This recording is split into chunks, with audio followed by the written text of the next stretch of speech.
How can you use AI in your business consulting to help your company grow, to help your company win? So many times on the Everyday AI show, we talk to experts who are in very specific fields from all over the place. And today I'm excited to have a general conversation about practical ways that we can use AI to grow our companies and to ultimately help us win.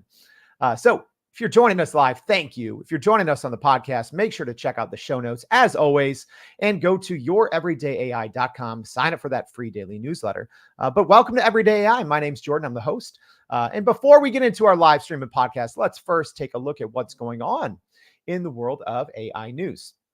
Speaking of business consulting, Accenture is going all in on AI. So they just announced today that they're looking to double the headcount for their employees working in and around AI to about 80,000, or more than 10% of its current global workforce. The consulting company announced in July a $3 billion, that's billion with a B.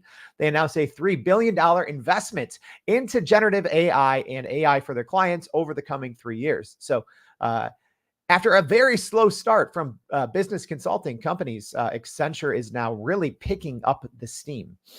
Next piece of AI news. This piece of AI news is good for your heart.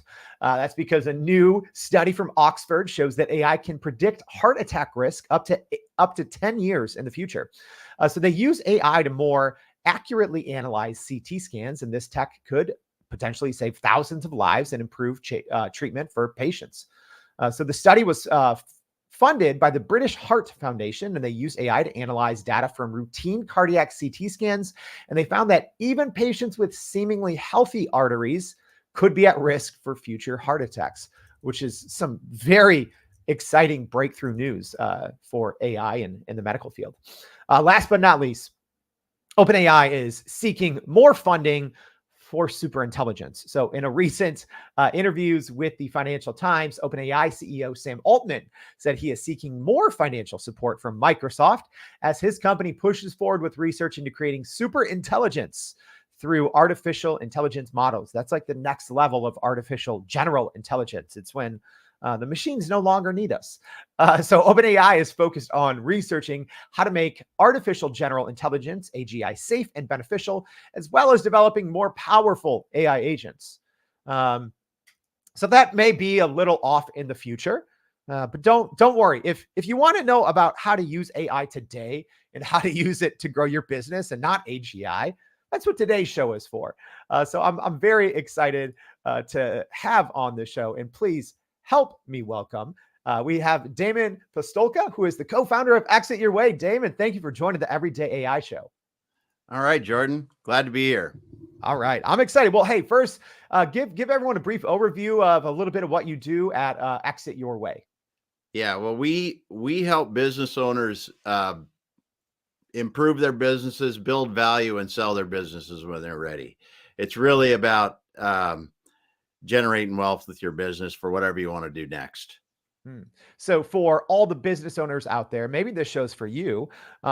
So Damon, a little bit more. So is it only when companies are kind of get at that point where they want to sell their company, or are you working with companies over the long term, on a multiple year kind of growth track? We work with them long term, definitely. I mean, we've got clients right now that have been with us over 5 years, but we've been to quintuple plus, values and things like that and revenues with them, because we're really about helping owners create the exit they want when they want, and that could be a decade from now. We're really just helping people build very valuable businesses. Yeah. And I'd say just the world of growing your business has changed, especially I'd say if you're a small business owner, with generative AI. I've experienced it myself. I have a small business and I'm using it in all aspects of my business. I'm curious, Damon, how are you using, different generative AI systems in, whether it's your day-to-day or your week-to-week, but how are you finding value in using AI right now?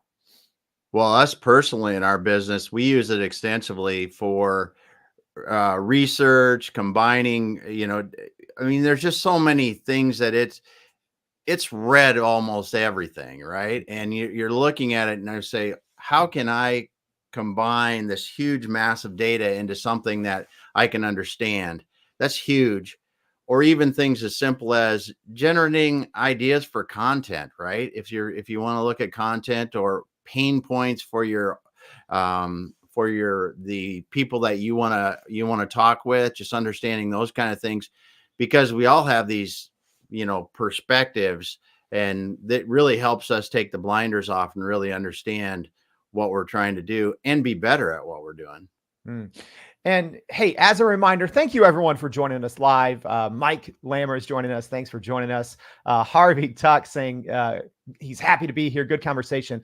What do you want to know about how to use AI to grow your business? Get your questions in. We'll see if we can tackle them here live on the show. So one thing, Damon, I'm curious about. So when business owners are coming to you, are they curious about generative AI? Are they asking you, "Hey, Damon, how can I use AI to grow my business's value?" Or are you kind of introducing it? I'm always curious if people like you and I are a little ahead of the curve, or if everyone out there is already figuring generative AI out. For me, it's definitely helping to introduce, Hmm. because oftentimes the businesses we work with, they're focused on what they're doing, right? They're really good at what they do. And when you think about, well, have you thought about using AI for something like this? They're like, what? And whether it's a medical application, that was one of the things, the latest things that we've really been helping one of our clients do is they have to take large amounts of medical data and summarize it succinctly and accurately.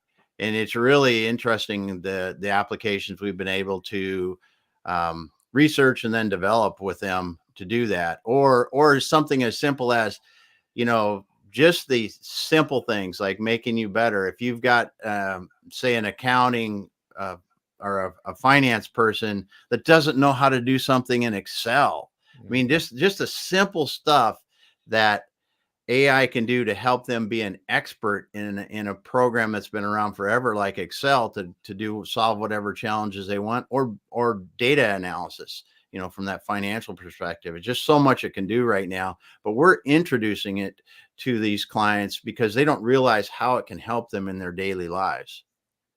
Yeah, and what's kind of and walk me through the maybe the typical first reaction. So you have these business owners, and they obviously have clear goals in mind when they're working with you, right? Like they're trying to Mm-hmm. create some sort of exit plan, some sort of strategy. So they're trying to presumably either grow things toward the end, or to set up systems that make something more sustainable and more scalable. But what does that look like maybe when a business owner that's been doing some of those things, like you said, Damon, maybe they've been spending hours and hours in Excel, even if that's maybe not one of their strong suits? What's kind of the reaction been so far from business owners when they're looking to grow, looking to sell, and they see this AI thing working for the first time? Well, it's amazing, really, their reaction, because they're like, wow, I had no idea that I had tools like this that were simple and available to me. Hmm. Especially with these the latest, whether you're using any of these, the latest iterations of these things have gotten so easy for people to really generate useful, do useful tasks for them every day. Hmm. That's been not even to mention the larger, more complex things that are going on, but just initially these fundamental things that it can help with. They're so excited about it. Yeah, and then already a great question here. So let's take this in. So Michael Forgy asking, what are the most popular types of businesses that are bought and sold, at least maybe in the areas that you're working in, Damon? Well, there's, when you look at what are the most commonly sold kinds of businesses right now, I think there's a lot of online businesses that get transferred. You look at some of the special marketplaces for those things move around a lot. And but you just look at the most common kind of businesses. They get, the Main Street kind of businesses are the ones that sell the most.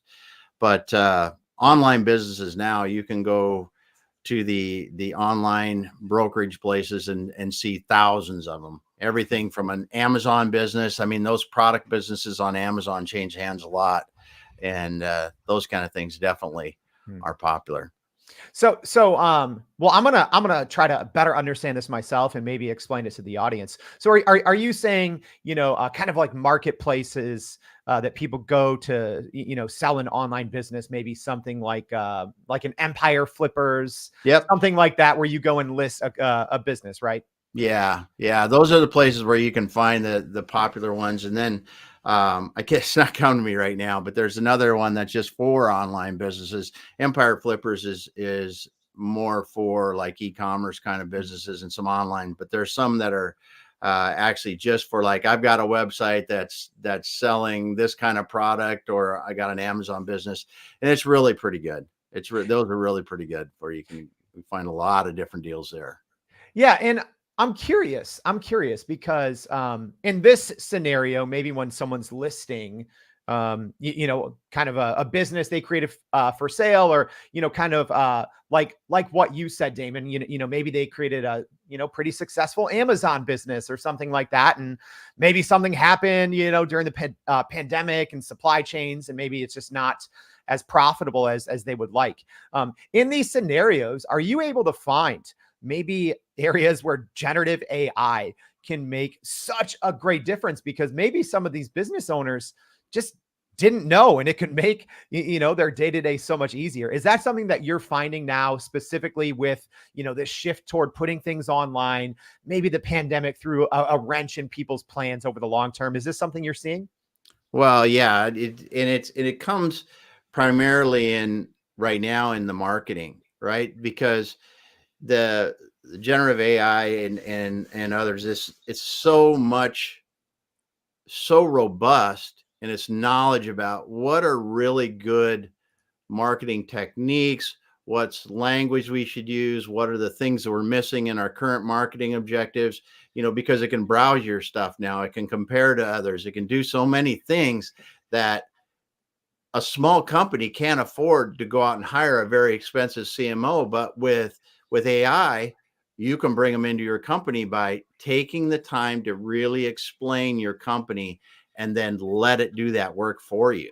It's amazing what it can do, down to how do I structure my web page appropriately, because all these things that you would normally go out today, and experts are really good at this, right? But if you're a small business and you're trying to bootstrap, or you're constrained on the amount of cash you got, you can go a long ways with AI compared to where you're at today.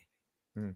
And already we have two different people kind of asking about privacy. So Cecilia here asking on the back end of her question, saying, how are you getting businesses beyond the legal and privacy challenges to start using AI? What are the basic safeguards you are helping them establish to start using AI? So yeah, that's a great question, Damon, because if you are maybe using it more from the high level marketing end, probably not as much that you need to do in terms of privacy if you're just doing, competitive Yeah. intelligence or competitive research. But, what about for those companies that want to go a little deeper, and maybe they want to use AI to, help them with their bookkeeping? What are some, some safeguards that companies should keep in mind when using AI?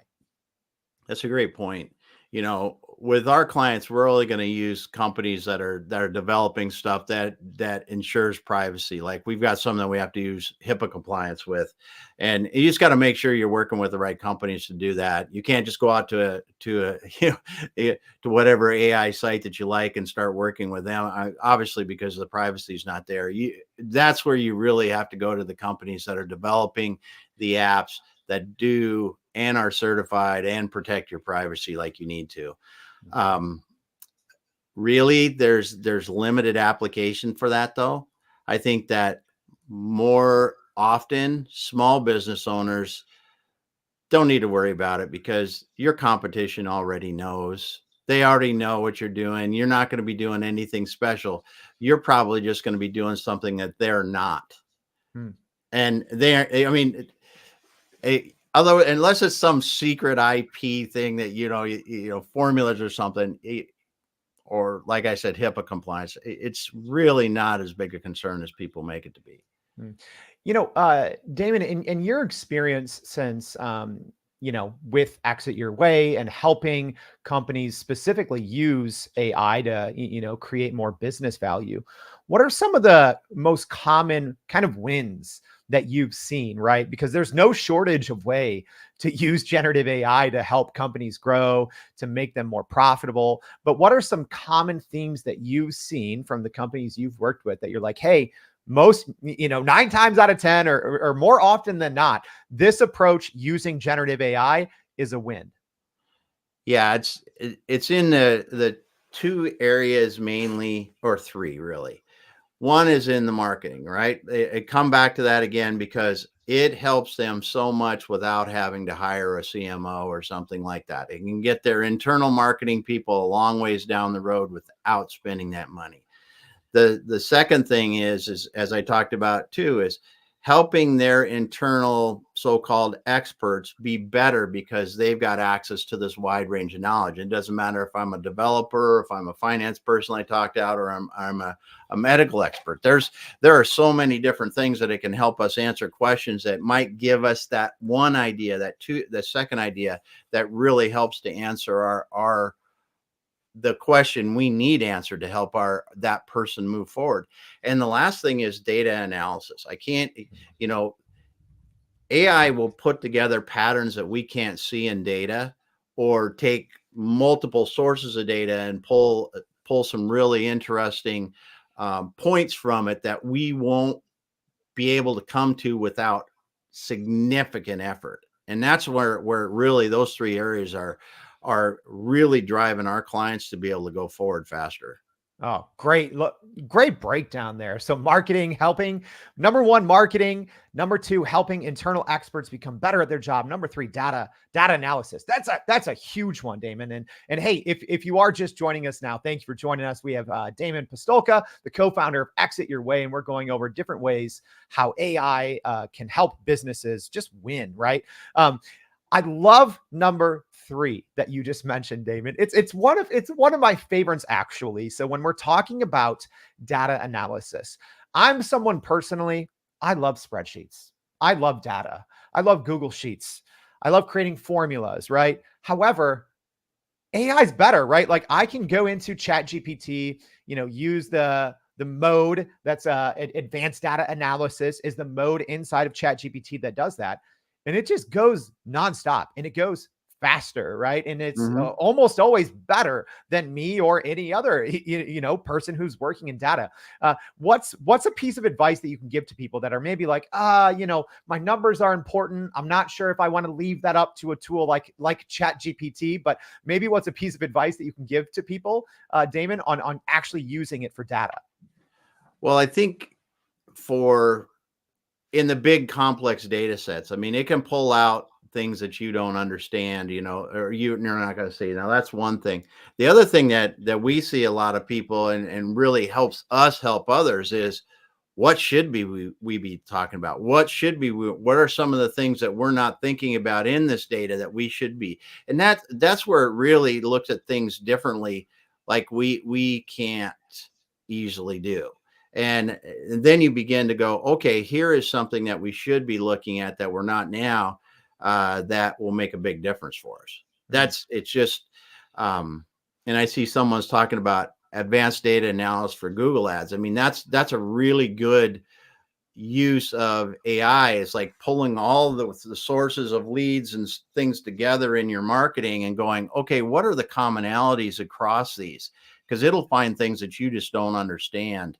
And we can't easily determine, but that key piece of information that it pulls out could be huge for you going further in your, getting better return on your spend and things like that, or even in your business to really understand how to shape the operations of your business to better meet customer needs. Yeah, absolutely. And that's a great point, Damon, that you bring up. And I think it's important for people to understand about generative AI. And I think, for the most part here, it seems that our conversation is kind of going around Chat GPT. But, Damon just said, ask questions, right, of generative AI. You don't have to Mhm. know everything. You don't even have to know what the data is. You can upload a spreadsheet with tens of thousands of data points and you're scratching your head and you can say, hey, tell me what this is all about and tell me how it relates to my business. Chat GPT or most other generative AI systems will tell you that.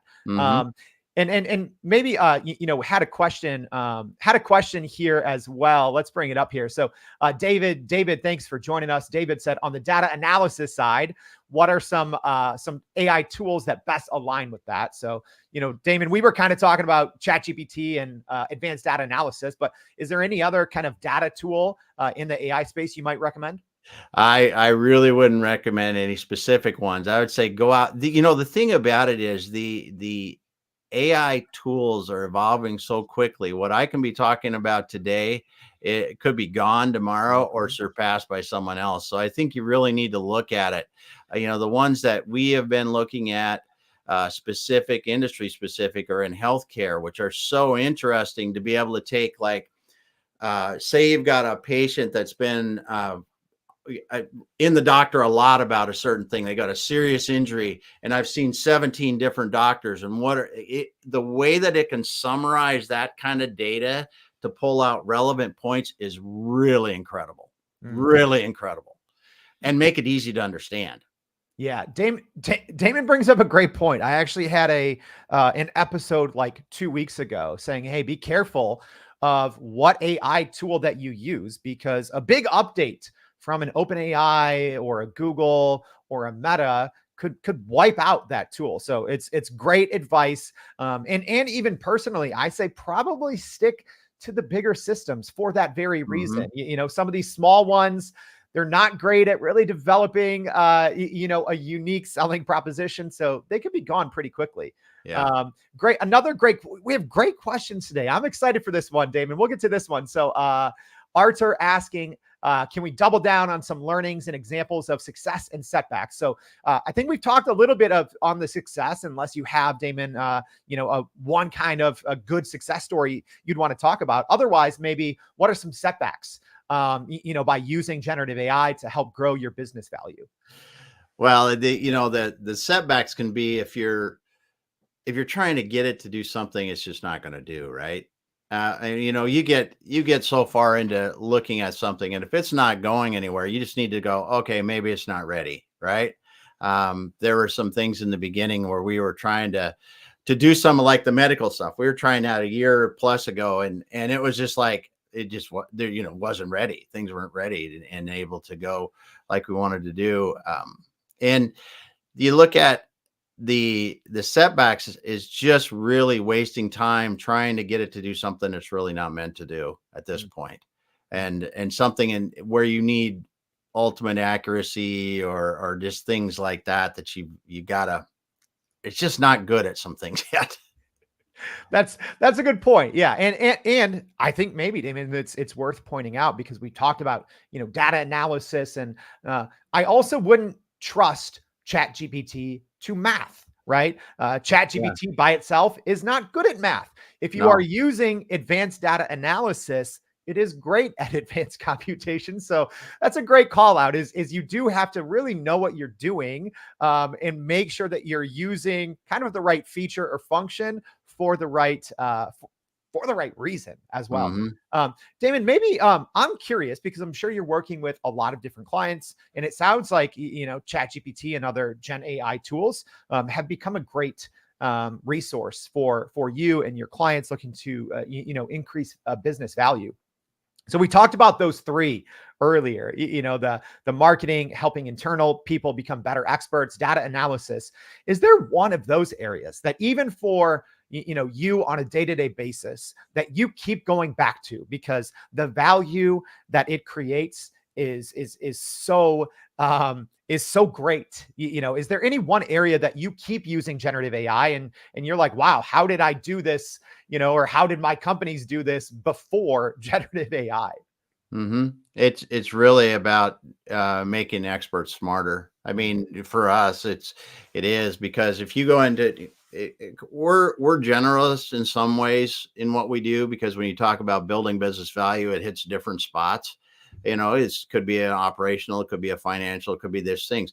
And for us to be able to go in and really understand how to use like a chat GPT plus, and then to understand how to feed it the right prompts to be able to get the information. The information's in there. It's just really getting the right information out by asking the right questions, giving it the right information. But to make you smarter every single day to help your clients better, that's what we come back to it all the time for that. It's like, because I don't know what I don't know, and maybe it can help me know more of what I don't know that I need to know for my clients. Yeah, that's such a good use case. And I think especially, when we talk small business owners, right? We said, hey, whether you have an online company or, a main street company, I'd say in those scenarios, Damon, it's not like these companies always, I mean, sometimes they do, but it's not like they always have the budget to go hire more people, to maybe hire someone in admin, to hire a consultant to help them grow, right? Maybe can we talk a little bit about, because I love your example of helping, experts become even better in their role. But I like to always encourage people to look at, ChatGPT or generative AI as the employee they can't afford right now, or the help that they necessarily don't have on their team. Maybe what are some ways that companies trying to increase their value and to get some good wins? What are some ways that they can do that, and maybe look at ChatGPT or generative AI almost as like the person that they don't have right now on their team?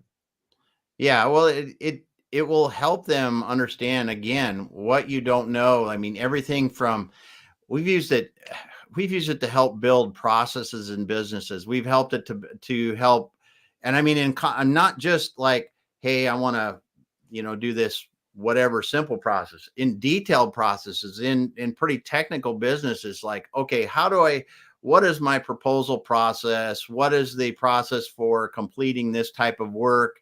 And really, like you said, being able to do things that we don't have someone to do, that we don't necessarily know how to do, but it'll spit out what I want, and I can go, okay, I'm 80% of the way there on something, and finalize it and go. Because there's so much that you can have it help you with. Yeah, I love that, processes and procedures, because if you are a small business trying to grow, it can be some of those more mundane tasks Yeah. that can really weigh a small business owner down, or a solopreneur down, or a small team down. Um, Damon, what are some practical tips that maybe you have for people specifically around how they can use maybe Chat GPT to help develop those processes and procedures? Because sometimes if you've never had them, you don't necessarily know how. So what's some advice that maybe you have?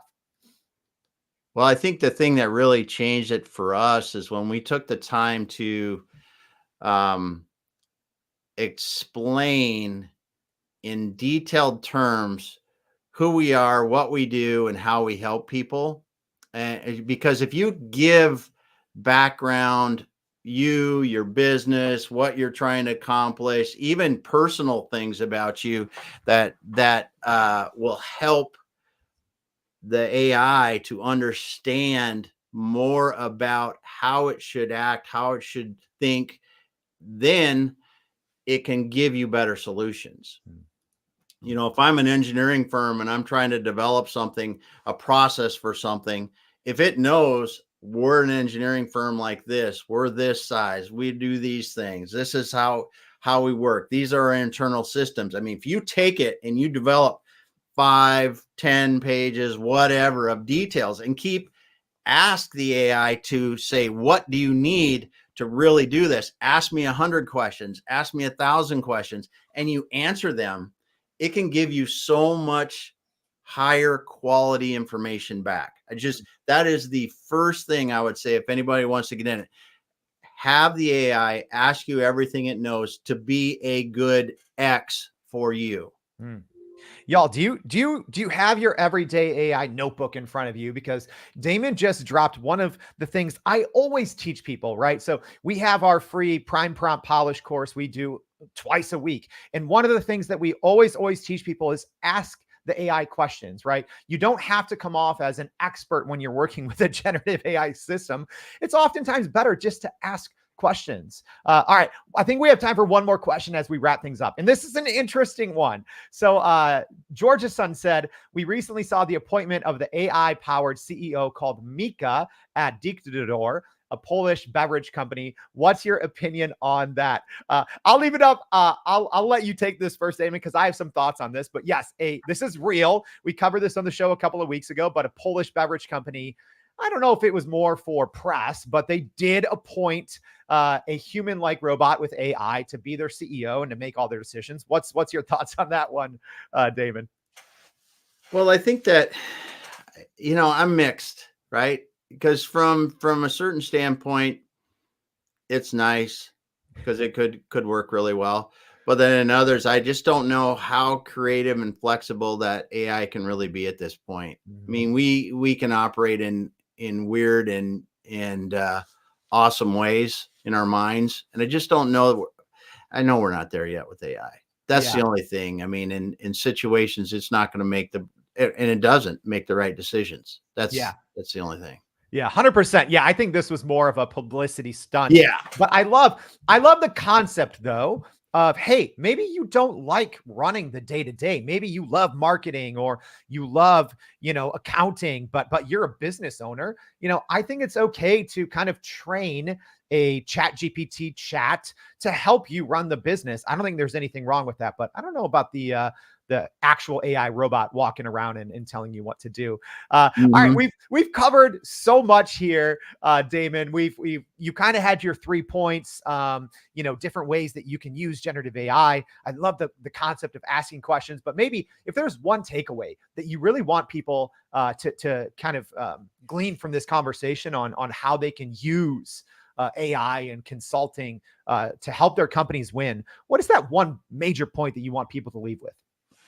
Well, and if you're not at least reading about how AI can apply to your business, and you're not looking at AI as if you're in business and not experimenting with AI right now, you're screwed. Really. I mean, I'm sorry, but you're in trouble because there are others that are. There are others that are using for the things that we talked about today, and you've talked about in other shows, I'm sure, that they are going to pull ahead farther because of it. So I don't want to be doomsday about it, but really there are things that it's going to continue to evolve and do that if you're not using it in your business, or at least understanding what it's being used for in your kind of business, you're missing out. Oh, absolutely. I'd say there's nothing doomsday about that. I couldn't co-sign on that one quick enough, Damon. That's such good advice. All right, we covered so much. Don't worry. There's always more in the newsletter, but Damon, I have to thank you so much for coming on the Everyday AI Show to talk about how AI in business consulting can help companies win. We appreciate your time. Thank you for having me. All right. And hey, as a reminder, a lot of good information from Damon. So make sure you go to youreverydayai.com, sign up for the free daily newsletter. Every single day, we break down the conversation in much more detail, share additional resources, and lay out a practical and tactical way that you can apply all of this to grow your company, grow your career. That's it for today. We're going to be back tomorrow. We actually have the marketing director at NVIDIA. I'm excited about that one. So Hope to see you back for that one and more at Everyday AI. Thanks, y'all.